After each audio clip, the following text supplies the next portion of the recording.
नमस्कार, आप देख रहे हैं डेली 24 भारत। मैं हूं आपके साथ अनीता शर्मा। शुरुआत करते हैं उत्तर प्रदेश की बड़ी खबरों से। मुख्यमंत्री योगी आदित्यनाथ ने आज गोरखपुर के गोरखनाथ मंदिर परिसर में जनता दर्शन के दौरान कई जिलों से आए लोगों से मुलाकात की और उनकी समस्याएं भी सुनी और मौके पर मौजूदा अधिकारियों को इस समस्या का तुरंत ही निस्तारण करने के निर्देश भी देते हुए सीएम योगी ने कहा कि सरकार सबके जीवन में खुशहाली लाने के लिए संकल्पित है।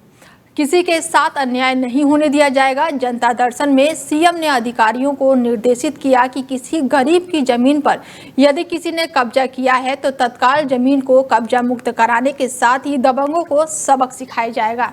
जमीन पर अवैध कब्जा करने वाले, कमजोरों को उजाड़ने वाले को छोड़ा नहीं जाएगा। उनके खिलाफ कानून सख्त कार्रवाई करेगा।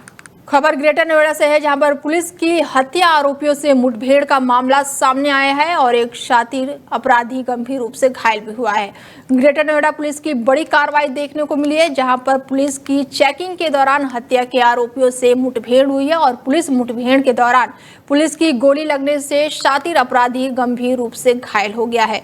पुलिस ने घायल को इलाज के लिए अस्पताल में भर्ती कराया है, जहां पर इलाज जारी है। तो वहीं घायल अपराधी के कब्जे से पुलिस ने अवैध तमंचा और एक बाइक भी बरामद की है। शातिर आरोपियों ने शक के चलते अपनी महिला मित्र की हत्या कर दी थी और मौके से फरार हो गए थे और ग्रेटर नोएडा के जराचा थाना पुलिस का ये पूरा मामला बताया जा रहा है, जहां पर पुलिस की ये मुठभेड़ हुई है। तो वहीं शातिर बदमाश पुलिस की गोली लगने से गंभीर रूप से घायल हुआ है। तो वहीं घायल बदमाश को पुलिस ने उपचार के लिए अस्पताल में भर्ती कराया गया है और वहीं शातिर बदमाश का नाम रिहान बताया जा रहा है। ग्रेटर नोएडा में पुलिस की चेकिंग के दौरान आरोपी से मुठभेड़ हुई है और मुठभेड़ में आरोपी गंभीर रूप से घायल हुआ है। तो पुलिस ने मुठभेड़ के दौरान पुलिस की गोली लगने से रिहान यानी कि जो शातिर बदमाश है वो गंभीर रूप से घायल हो गया। इसके साथ ही पुलिस ने घायल बदमाश को इलाज के लिए भर्ती भी कराया है और घायल अपराधी के कब्जे से पुलिस ने अवैध तमंचा और एक बाइक बरामद की है। शातिर आरोपी ने शक के चलते अपने महिला मित्र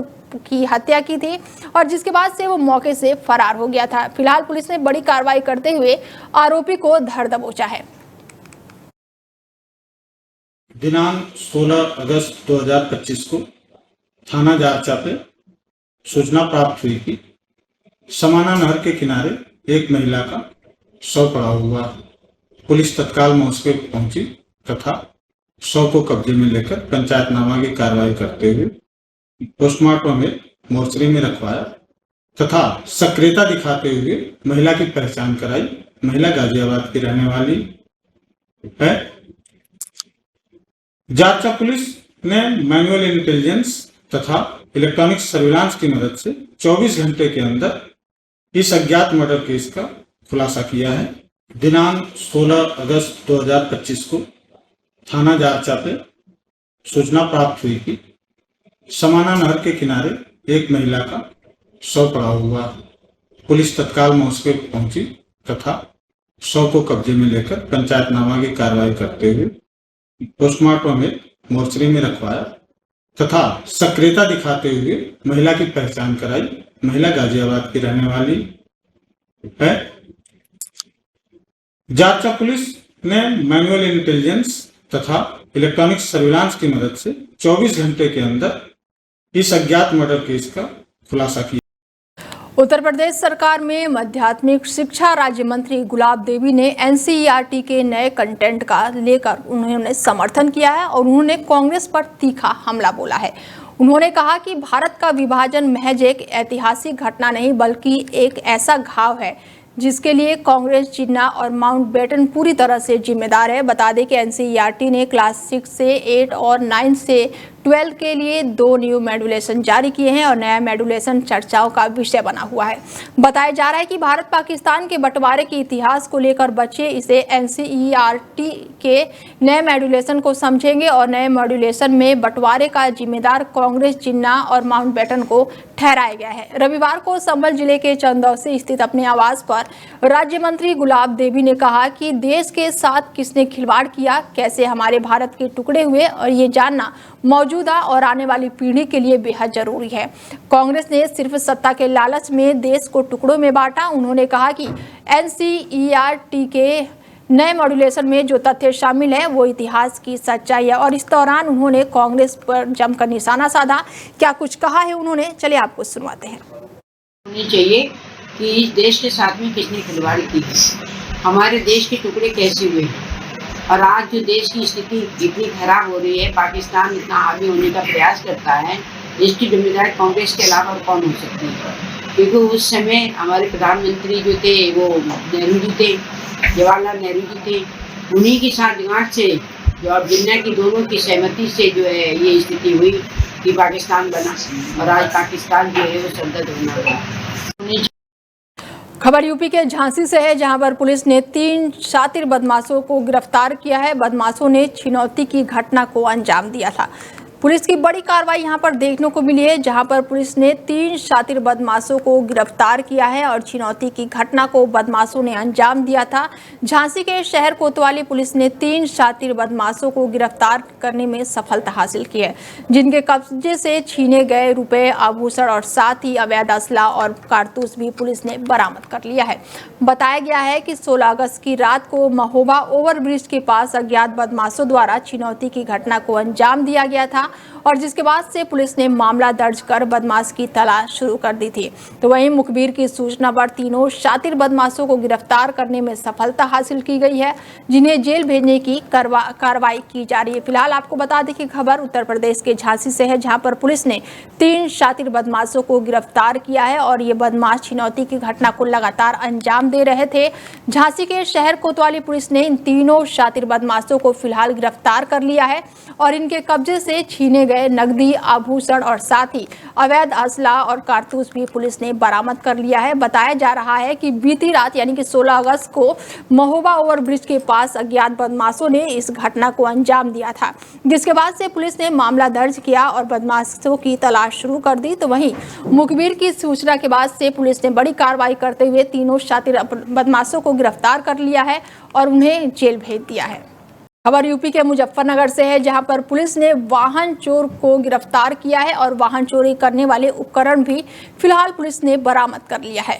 उत्तर प्रदेश के मुजफ्फरनगर जनपद की मंसूरपुर थाना पुलिस ने शनिवार देर रात संदिग्ध वाहन चेकिंग अभियान के दौरान दिल्ली देहरादून नेशनल हाईवे से एक कार सवार 4 लोगों को गिरफ्तार किया और जिनकी निशानदेही पर पुलिस ने हाईवे पर स्थित एक प्लॉट से 6 चोरी की कार और 2 अवैध तमंचा, कारतूस और वाहन चोरी करने के उपकरण बरामद किए हैं।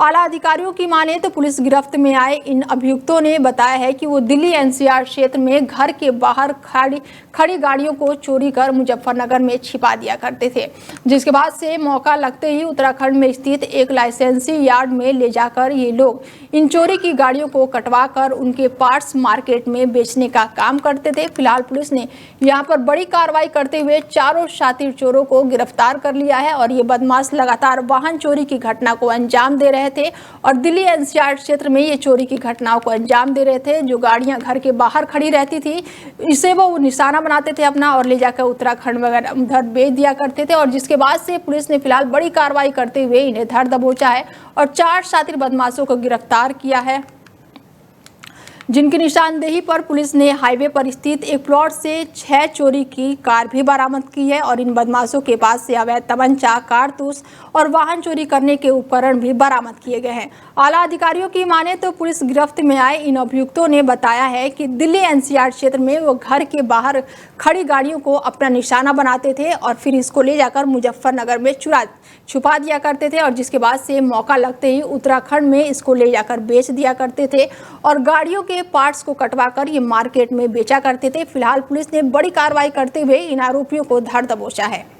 चेकिंग के दौरान थाना मंसूरपुर पुलिस द्वारा एक गिरोह को पकड़ा गया है, जो दिल्ली एनसीआर क्षेत्र से 4 व्हीलर्स जो नॉर्मली पुरानी हो जाती है, जिसमें ब्रेजा, मारुति की ऑल्टो या फिर वैगनार, इस गाड़ियों को ये चिन्हित करते हैं और वहां से चोरी करने के उपरांत इनको अलग अलग स्थानों पर ले जाके पहले छिपाते हैं और फिर बाद में एक यार्ड बना हुआ है जो उत्तराखंड के एक शहर में है। संबंधित जनपद और संबंधित थाने को वहाँ सूचित कर दिया गया इसके संबंध में। वहाँ ये जो लाइसेंस की आड़ में इन चोरी के वाहनों को काटने का ये कार्य वहाँ पे करते हैं। चेकिंग के दौरान थाना मंसूरपुर पुलिस द्वारा एक गिरोह को पकड़ा गया है, जो दिल्ली एनसीआर क्षेत्र से 4 व्हीलर्स जो नॉर्मली पुरानी हो जाती है, जिसमें ब्रेजा, मारुति।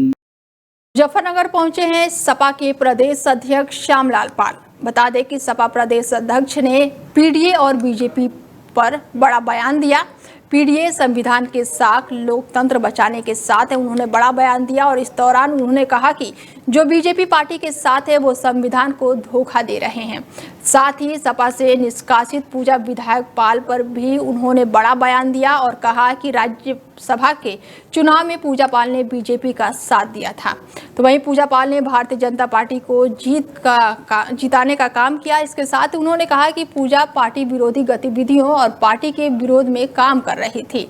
फतेहपुर में लोगों के साथ इंसाफ हुआ है और इसके साथ ही उन्होंने भारतीय जनता पार्टी को जमकर घेरा है और कहा कि बीजेपी अपने कार्यकर्ताओं को बचाना चाहती है। उत्तर प्रदेश में तमाम दुष्कर्म की घटनाएं हुई हैं, बल्कि पीड़ित भी जेल गए हैं। बुढ़ाना में आयोजित पीडीए की महापंचायत में पहुंचे थे और इस दौरान उन्होंने बड़ा बयान दिया और क्या कुछ कहा है उन्होंने, चलिए आपको सुनाते हैं।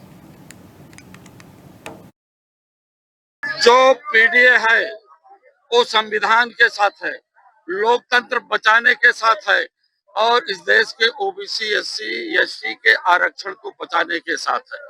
भले ही वो पिछड़ी जाति का हो, जो भारतीय जनता पार्टी के साथ है, संविधान को धोखा दे रहा है, लोकतंत्र की हत्या दे रहा है, वो पीडीए की विचारधारा का नहीं है। हम पीडीए के लोगों की बात करने के लिए आए हैं, संविधान की रक्षा करने वाले लोगों के साथ बात करने के लिए आए हैं। जिन लोगों ने पीडीए के साथ नफरत किया है, जिन लोगों ने पीडीए के साथ धोखाधड़ी दिया है, जिनके लोग विश्वविद्यालय में प्रोफेसर नहीं बन पाए हैं, जो डिप्टी एसपी नहीं बन पाए हैं, जो तहसीलदार नहीं बन पाए हैं, ऐसे समाज की वकालत समाजवादी पार्टी के नेता आदरणीय अखिलेश यादव जी। जो पीडीए है। यूपी के बरेली में बिजली का बल्ब लगाते समय बड़ा हादसा हो गया और करंट लगने से युवक की दर्दनाक मौत हो गई। बरेली मीरगंज क्षेत्र के गांव में ये बड़ी दुर्घटना हुई है, जहां पर जन्माष्टमी के मेले में करंट लगने से युवक की दर्दनाक मौत हो गई और सूचना मिलते ही परिवार में कोहराम मच गया। पुलिस ने शव को पोस्टमार्टम के लिए भेज दिया और मृतक के परिजनों ने बताया कि गांव में जन्माष्टमी पर मेला लगता है और उस मेले में लाइट का काम करने के बाद से ब्रिजपाल के साथ अरविंद गया था और मेले में अरविंद बल्ब लगा रहा था और बल्ब लगाते समय उसे करंट लग गया। अरविंद बेहोश हो गया और उसे अस्पताल लेकर पहुंचे तो डॉक्टरों ने उसे मृत घोषित कर दिया। बता दें कि अरविंद के पिता की 4 साल पहले मौत हो चुकी है और वो परिवार का इकलौता बेटा था। बिजली का काम करने वाला ब्रिजपाल ने बताया कि अरविंद को मेले में अपने साथ काम करने के लिए लेकर गया था और साथ ही मेले में एक दुकान में बल्ब लगा रहा था।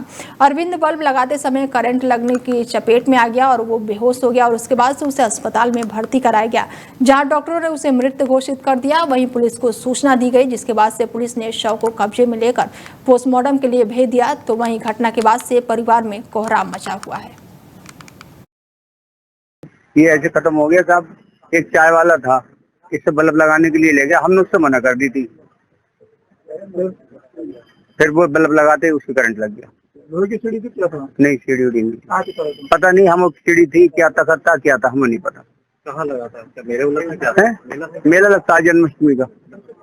तो वहीं खत्म हो गया था? कहाँ खत्म? नहीं साहब, लेकर आए थे, उससे पता नहीं खत्म हुआ नहीं। सारे लोग, बहुत लोग दाबते उसे आए, फ्रंट एम्बुलेंस में गाड़ी में डाल के, पहले रात्रि दिखाया, फिर मिशन में दिखाया। ये ऐसे उत्तर खत्म हो गया प्रदेश के मुजफ्फरनगर जनपद में एक नवविवाहित ने खुद ही अपनी जीवन लीला समाप्त कर ली है। सुसाइड से पहले नवविवाहित ने एक सुसाइड नोट अपने व्हाट्सएप के स्टेटस पर लगाकर पुलिस से इंसाफ की गुहार लगाई है। दरअसल पूरा मामला मुजफ्फरनगर का बताया जा रहा है, जहां पर आकांक्षा उर्फ गोल्डी की शादी 30 जनवरी 2025 को नई मंडी कोतवाली क्षेत्र के मयंक शर्मा से हुई थी। लेकिन रविवार को पुलिस को सूचना मिली कि नवविवाहित ने अपने कमरे में फांसी लगाकर आत्महत्या कर ली है, जिसके चलते आला अधिकारियों ने पुलिस और फॉरेंसिक टीम के साथ मौके पर पहुंचकर चप्पे चप्पे की बारीकी से जांच पड़ताल करते हुए मृतक के शव को कब्जे में लेकर पोस्टमार्टम के लिए भिजवा दिया था।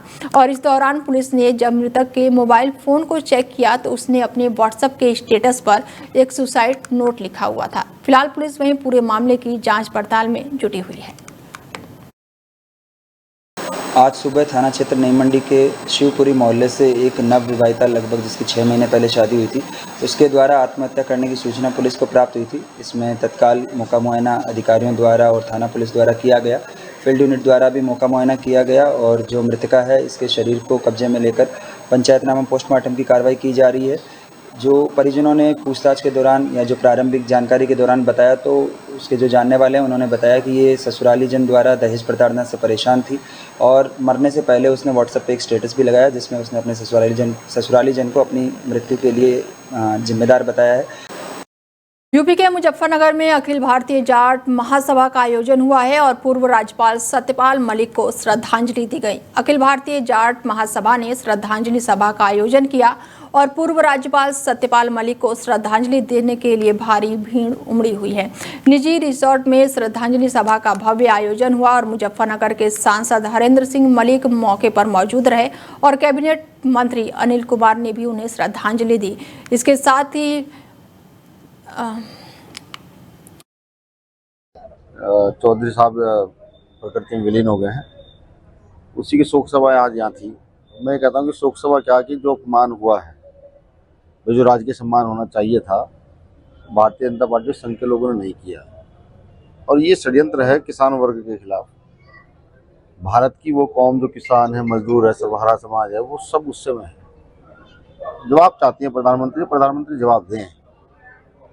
सबने मिलकर उनको जिताकर वहाँ बिठाया है और एक इतने बड़े नेता का वो राजकीय सम्मान नहीं करा पा रहे हैं। क्या जातीय द्वेष है या किसान जो है, जो किसान आंदोलन पीछे हुआ है, ये उसका द्वेष है या फिर जो चौधरी साहब सच बोलते थे उसका द्वेष है? क्या है? वो इसलिए इकट्ठा हुए कि उनका व्यक्तित्व क्या था, उनकी कार्यशैली क्या थी, जीवन में उनके उसूल क्या थे। उस बात को लेकर हम यहाँ पूरा समाज, सभी समाज के लोग इकट्ठा हुए हैं कि जीवन में कोई व्यक्ति ओहदे पे पहुंचना एक अलग बात होती है, कोई भी पहुंच जाता है, लेकिन उस ओहदे पर पहुंचने के बाद में उसको जीवंत रूप से उसूलों के साथ जीना, ये बड़ी बात होती है। उन्होंने पूरा जीवन किसानों के लिए, नौजवानों के लिए, समाज के लिए समर्पित करने का काम किया और राजनीति में आने के बाद में सिर्फ और सिर्फ समाज सेवा करने का काम किया। खबर यूपी के नोएडा से, जहां पर शातिर बदमाश से पुलिस की मुठभेड़ हुई है और गोली लगने से शातिर बदमाश गंभीर रूप से घायल हो गया है।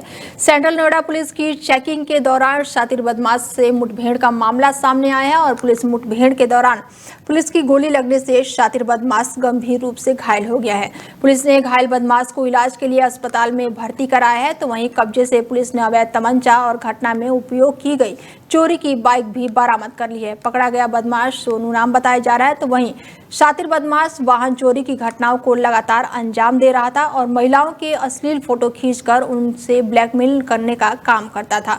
महिलाओं का अश्लील फोटो सोशल मीडिया पर वायरल करने की धमकी भी देता था। सेंट्रल नोएडा के इकोटेक थर्ड थाना पुलिस की चेकिंग के दौरान ये मुठभेड़ हुई है। तो वहीं पुलिस ने शातिर बदमाश को फिलहाल गिरफ्तार कर लिया है। आज शाम थाना इकोटेक पुलिस के द्वारा चेकिंग के दौरान एक मोटरसाइकिल सवार व्यक्ति को रोकने का प्रयास किया गया। इस पर मोटरसाइकिल सवार तेजी से भागने का प्रयास किया। पुलिस द्वारा पीछा करने पर उसकी मोटरसाइकिल कच्चे रास्ते पर फिसल गई। पुलिस को आता देखकर उसने फायर किया। आत्मरक्षार्थ जवाबी कार्रवाई में पुलिस की गोली लगने से घायल हुआ। फिलहाल बुलेटिन में मेरे साथ इतना ही। खबरें लगातार जारी है, बने रहिए डेली 24 भारत के साथ। नमस्कार।